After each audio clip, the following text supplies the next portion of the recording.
Hello and welcome to Living Legacies of the Ozarks, where we have the chance to share with you our values of hope and hospitality. We're glad that you're with us. My name is Hayden Head, and I'm glad that you're with us. Well, thank you. My co-host, Sue Head, and my wife, I might say.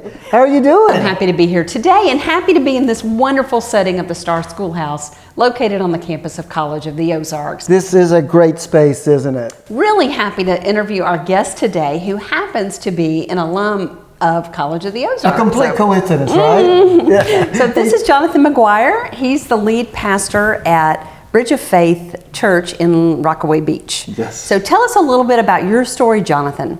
I grew up in Lebanon, Missouri, and graduated Lebanon High School, and then went on to community college, transferred into College of the Ozarks, and met my wife at College of the Ozarks, and we're married, and then graduated from College of the Ozarks, and found Rockaway Beach, Bridge of Faith Community Church, and started pastoring there a year after graduating from College of the Ozarks. Okay. Johnathan, I've wondered, how did that happen? How did it happen that you ended up becoming, at such a young age, a fresh graduate, that you went right into the ministry at Rockaway? Yeah, we heard stories of things that were going on in Rockaway that kind of broke our hearts, and stories specifically with students and teenagers. And my wife and I heard the planting pastor speaking and felt like we needed to go do something.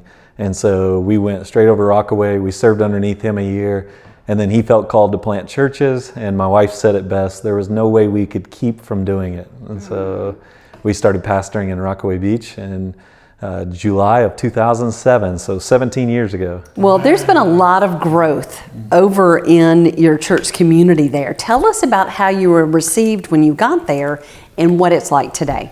Yeah, so when we planted in Rockaway Beach, there was a lot of things that were happening and some ballot issues that were going on. And as a result, we were not received too well within the community. And I feel like I love our community. And so some of them just didn't know our intentions and our desires to come in and help the community. And so many of them didn't want us there at the beginning. But I heard a quote that if your church was to ever leave its community, would anyone ever know it was gone? And we set out that as a church that we would make sure that if we leave, they'd beg us to come back. And so really started doing that through ministering to children and pouring into children's lives. And our goal is to transform generations that transform communities. And that's taken a big program and approach that we've done with community development there in Rockaway Beach. Well, I know you're bringing hope to so many there. It's really exciting. Share a little bit about the expansion, the types of programming that you have going on there that reaches the different pieces of the community. Yeah, so the best way to describe any time we ran into a wall with our children in the community, we would try to build a ladder over that wall. And so it begins with our Wednesday night outreach, where we were able to feed kids hot dinner, teach them Bible study.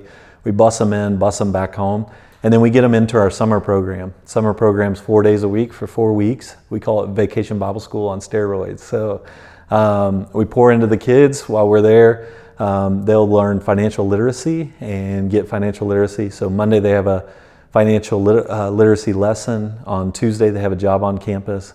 Wednesday they go to store. Before they go to the store, they decide what they're going to spend, save, and then give. And then on Thursday they'll Sabbath. And so out of that, we will also, we hire high school students to work for us, local students to work for us. We run 2 thrift stores. We have a lodge there that sleeps mission teams, and so we run mission teams through the community as well that are helping doing community development projects, which in turn, we have a small village with a coffee shop that's on campus. And then also we've started in on our downtown, and so we own 2 buildings downtown. One of them is called the Mercantile, which just recently opened downtown Rockaway, that has high-end goods in it for resale shop. And so good things happening in Rockaway Beach, just a lot of community development, a lot of transformation and change. And so the way I like to describe it is it's a big program that does discipleship, and it allows multiple people to go through discipleship. So it allows multiple people to experience hope, to be able to change their minds, to hear of the love of Christ. And it's a large program for a lot of different students. Johnathan, I just have a quick question for you because I'm not sure how many people are familiar with Rockaway and sort of what had happened to it over time. In other words, what kind of community did you find when you went to Rockaway? Rockaway has a rich history, very rich history. And so it was kind of Branson before Branson was. So I understand you would get on a train, you'd come down to Branson, get off the train, load a boat, head to Rockaway, and then thriving resort community, 1913, all the way up to 1958. 1958, the complete Table Rock Dam. We survived in that when the water went cold, which now we're trying to reintroduce ice bathing into That's good. Cold water therapy into Lake Taneycomo. And so then we survived that. 1965 was the 1965 riot. Wasn't much of a riot. But it made the front page of the Kansas City Star, July 5th, 1965. So resort owners struggled with the fact that college kids were having a good time. So college kids stopped coming as much, and then the families didn't want to come as much, and Branson started to boom. And so 1965, early 1980s, some tough years in Rockaway Beach. Fast forward to 2005 when we planted, just a lot of struggle that was happening in Rockaway in the area, and kind of had a reputation for that. And our goal has been to change that story. And you have, and I know that you've given a lot of kids and their parents and the community hope. Can you think of a story that you could share about the hope or the resurgence of hope for some people in that community? Yeah, I think for me, with our students, I would think of a young student who recently told me that her friend doesn't like to take help and ask for help. And then she shared with me, but I don't have a choice. And our hope is to change that. And so we're trying to change that for the students and change that they do have a choice, that they do have a future, that they do have the opportunity for something different. And so that's and then there's numerous stories in Rockaway of students and adults that their lives have just been changed and filled with hope. There's a single dad in our community that has just really experienced a lot of hope, and he's raising his 15-year-old son, and has recently had a career change after 20-some years, and just making a lot of positive changes, steps forward. And so we get the opportunity to experience that on a regular basis. And what's cool about Rockaway is we have all these teams coming, different churches seeing what we've done, different communities seeing what's taken place there. And so the people of Rockaway are actually teaching others about hope. And so Rockaway's story alone is calling others to that hope. So not just us, but other communities are leaning into what's happening in Rockaway. I love that. I love how committed you and Amy have been to loving that community. And the change that's occurred there has been remarkable. So I'm excited to hear about some more hospitality that's occurring, and people are coming, and that's really exciting. So we applaud you for what you've done and how you've let the Lord use you to create transformational change and generational change for people.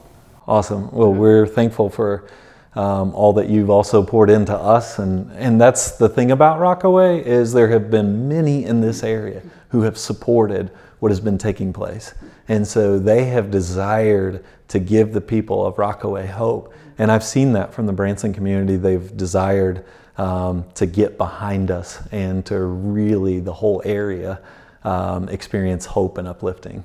That's wonderful. Johnathan, I have a question for you. I hope that it's relevant. You're talking about some really innovative programs. When you're talking about having young people learning financial literacy, that is just brilliant. What a wonderful idea. So you're talking about kids what age that are studying that? Kindergarten through 6th grade are in that program. So we have kindergarten. It's so fun, so fun. The first year students come into the program, you have to save 4 weeks to get big items. So we teach them about saving. So the first year they're in the program, they'll spend it as fast as they possibly can. And then they get to the end of the program and they realize they can't buy big items. So the next year they'll learn the principle of saving. And so, well, where did you get that? Did y'all develop that program? Did you learn the model? Because I've never heard of that with young people, and that's got to be the perfect time. Yeah, we go back to that building ladders over walls. And so we now have a team on staff that has actually written the curriculum, Bridge Kids Kingdom Economics. And so they've written the curriculum, they've applied it to rural areas and students in rural poverty. And so that program is able to help them. And so our hope is to be able to share that curriculum out. So. Love that. Brilliant. That's so exciting. Yeah, that is so exciting. Well, thank you, Johnathan, so much for sharing this story today. It gives us hope, and I know it'll give our viewers hope as well. Thank you. Thank you so much. Thank you We for the appreciated it. And thank you for joining us here at Living Legacies. We'll see you next time.